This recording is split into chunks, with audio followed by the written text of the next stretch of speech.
요즘 주식 투자로 많은 부를 쌓았고 한 달에 보통의 월급쟁이보다 훨씬 많은 수익을 창출하고 있다는 분들의 소식이 세상의 지면 곳곳을 장식하고 있는 것 같습니다. 여러분 안녕하십니까? 한 주의 투자를 복귀하고 다음 주에 전략을 세우는 시간, 주말 특집 비즈위즈입니다. 저는 여러분의 투자 메이트 비지입니다. 안녕하세요. 데이터로 시장을 읽는 위드입니다. 반갑습니다. 저도 미국 성장주 몇 주를 최근에 구입했는데요. 매입하자마자 바로 약 10% 가까이 하락을 하더니 다시 회복해서 현재는 10% 정도의 수익을 보이고 있네요. 비지님, 오늘 준비하신 책이 그 유명한 주황색 표지의 벽돌책이죠? 윌리엄 오닐의 최적의 타이밍. 사실 이 책 주식 좀 한다 하는 분들 집에 한 권씩은 다 있는데 끝까지 읽은 분은 드물다는 전설의 책 아닙니까? 하하, 맞아요. 너무 방대한 차트 예시 때문에 압도당하곤 하죠. 하지만 오늘 이 책의 알맹이만 쏙 뽑아서 당장 다음 주 월요일장이 열릴 때 써먹을 수 있도록 완벽하게 정리해드리겠습니다. 좋습니다. 본격적인 이야기에 앞서 윌리엄 오닐이 가진 철학이 기존의 가치 투자와는 완전히 정반대라고 들었어요. 워런 버핏은 싸게 사서 비싸게 팔아라인데 오닐은 뭐라고 했나요? 오닐의 철학을 한마디로 요약하면 이겁니다. 비싼 주식이 더 비싸진다. 즉, 비쌀 때 사서 더 비쌀 때 팔아라 입니다. 비지님, 백화점에 가서 좋은 옷을 살 때는 비싼 가격을 인정하면서 왜 주식시장에만 오면 떨이 상품만 찾아다니십니까? 오닐은 싼 주식이 싼 데는 다 이유가 있다고 보았습니다. 핵심을 때리는 말씀이네요. 사실 52주 신저가 찍은 주식 보면서 와 싸다 죽자 했다가 지하 2층까지 내려간 경험 저만 있는 거 아니잖아요. 바로 그겁니다. 오닐은 그런 바닥 낚시, 봄피싱을 혐오했습니다. 그는 철저하게 성장주 모멘텀 투자를 추구했죠. 시장의 주도주가 되어 막 날아오르기 시작하는 로켓에 올라타는 법. 오늘 그 비밀인 CANSLIM과 차트 패턴을 아주 깊이 있게 분석하도록 하겠습니다. 자, 그럼 바로 본론으로 들어가죠. 윌리엄 오닐의 상공 공식 CANSLIM 7가지 조건인데 앞에 C와 A부터 뜯어볼까요? 둘 다 실적 이야기죠? 네. 하지만 디테일이 다릅니다. 먼저 C는 Current Quarterly Earnings, 현재 분기 주당 순이익입니다. 오닐은 단순히 흑자 전환 정도로는 만족하지 않았어요.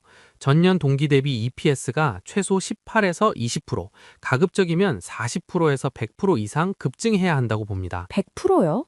2배가 늘어야 한다는 건데 그런 기업이 흔한가요? 흔하지 않으니까 주도주인 겁니다. 예를 들어 엔비디아나 테슬라가 폭등하기 직전에 분기 보고서를 열어보세요. 이익이 전년 대비 200%, 300%씩 폭증했습니다. 여기서 중요한 꿀팁이 하나 더 있습니다. 바로 가속도입니다. 가속도요? 속도가 더 빨라져야 한다? 맞습니다. 지난 분기에 30% 성장했는데 이번 분기에는 50%, 다음 분기 예상은 80%. 이렇게 성장률 숫자가 커지는 종목이 알짜주입니다. 반대로 성장은 하는데 50%에서 30%에서 10% 이렇게 둔화된다? 이건 매도 신호일 수 있습니다. 아, 성장의 질을 보라는 거군요. 그럼 A, Annual Incomes, 연간 실적은 뭘 봐야 합니까? 단기 분기 실적은 반짝할 수 있잖아요. 그래서 지난 3년 동안 연간 이익이 꾸준히 성장했는지를 봅니다. 오닐은 지난 3년간 연평균 성장률이 25% 이상인 기업을 고르라고 합니다. 그리고 여기에 ROE가 17% 이상이어야 한다는 조건이 붙죠. 정리하면 최근 분기에 이익이 미친 듯이 터지고 지난 3년 동안 꾸준히 잘 왔으며 자본 효율성도 좋은 놈을 찾아라. 벌써 종목이 확 줄어드는 느낌인데요. 다음은 N입니다. New. 새로운 것인데 이게 왜 그렇게 중요한가요? 주가의 가장 강력한 촉매제니까요. 새로운 혁신 제품, 예를 들어 아이폰 비만 치료제 등 새로운 경영진 혹은 업황의 변화가 있어야 합니다. 하지만 오닐이 말하는 가장 중요한 뉴는 바로 신고가, 뉴 하이스입니다. 비주님, 주가가 신고가를 뚫으면 보통 개미 투자자들은 어떻게 하죠? 어우, 너무 올랐네. 무서워서 못 사겠다. 조정 오면 사야지 하고 쳐다만 보죠. 그렇죠. 그게 인간의 본성입니다. 하지만 오닐은 신고가를 경신하는 순간이 바로 저항이 사라진 가장 안전한 매수 시점이라고 말했습니다. 매물대가 악성 대기 매물이 없잖아요. 위가 뻥 뚫린 겁니다. 역사적인 대시세는 항상 신고가에서 시작되었습니다. 이걸 비싸다고 생각하는 심리적 장벽을 깨야 돈을 벌 수가 있습니다. 신고가가 끝이 아니라 시작이다. 명심하겠습니다. 그럼 S, Supply and Demand, 수요와 공급은요? 주식 발행량이 너무 많은 무거운 주식보다는 가벼운 주식이 잘 날아간다는 겁니다. 특히 경영진이 주식을 많이 들고 있거나 회사가 자사주 매입을 통해서 시장에 주식을 사들이는 기업을 좋아했죠. 공급은 줄고 수요가 느니까요. 자, 이제 L, 리더 월 레거드, 주도주냐 소외주냐. 이건 어떻게 구분합니까? 단순히 1등 기업을 사라는 건가요? 비슷하지만 다릅니다. 오닐은 상대적 주가 강도, RS 점수를 봅니다. 1점에서 99점까지 점수를 매겼을 때 80점 이상, 즉 상위 20% 안에 드는 놈만 사라는 겁니다. 예를 들어 반도체 섹터가 뜬다고 칩시다. 대장주인 A사는 이미 50% 올랐고 2등주인 B사는 10%밖에 안 올랐어요. 보통 사람들은 B가 덜 올랐으니까 키 맞추기 하겠지 하고 B를 삽니다. 이걸 동정 매수라고 하죠. 저도 자주 그럽니다. A는 너무 비싸 보이니까요. 오닐은 그게 망하는 지름길이라고 했습니다. A가 50% 오르는 동안 B가 못 오른 건 시장이 B를 찌질하다고 판단했기 때문입니다. 무조건 제일 센 놈을 사라. 그게 L의 핵심입니다. 이제 이론은 알겠고 실전 타이밍으로 가보겠습니다. 윌리엄 오닐의 트레이드마크 컵앤핸들 패턴. 이거 밥그릇 모양 말하는 거 맞죠? 이 패턴이 왜 생기는지 심리적으로 분석해 주시죠. 네, 상상력을 발휘해 보시죠. 주가가 30% 이상 쫙 오르다가 시장이 안 좋아지면서 조정을 받습니다. 주가가 둥그렇게 U자 형태로 빠지죠. 이때 겁먹은 개미, 단기 투자자들이 다 털려나갑니다. 이게 컵의 왼쪽과 바닥입니다. 바닥을 다지고 다시 올라오면 컵의 오른쪽이 만들어지겠네요. 맞습니다. 전고점까지 상승합니다. 여기서 바로 뚫고 가면 좋겠지만 보통 전고점에 물려있던 사람들이 와, 본전이다 하면서 매도 물량을 던집니다. 그래서 주가가 살짝 다시 눌립니다. 이게 바로 손잡이 구간입니다. 아, 본전 찾으려는 매물 소화 과정이군요. 맞습니다. 여기서 핵심 포인트. 손잡이 구간에서는 반드시 거래량이 말라야 감소해야 한다는 겁니다. 거래량이 줄어든다는 건 이제 팔 사람은 다 팔고 나갔다는 뜻이거든요. 매도세가 약해진 거죠. 그럼 언제 삽니까? 손잡이 바닥에서요? 절대 아닙니다. 그건 예측 매매고요. 손잡이를 만들다가 갑자기 거래량이 평소보다 50% 이상 폭증하면서 손잡이의 상단 가격을 강하게 뚫고 올라가는 그날, 그 순간이 바로 피봇 포인트입니다. 이때가 총을 쏴야 할 때입니다. 미리 사지 말고 뚫는 걸 확인하고 사라. 혹시 컵 모양 말고 다른 패턴도 있나요? 네, 이중 바닥도 있습니다. W자 모양이죠. 이때 중요한 건 W의 두 번째 저점이 첫 번째 저점보다 살짝 낮아야 합니다. 그래야 겁먹은 개미들을 마지막으로 털어내는 쉐이크아웃이 완성되거든요.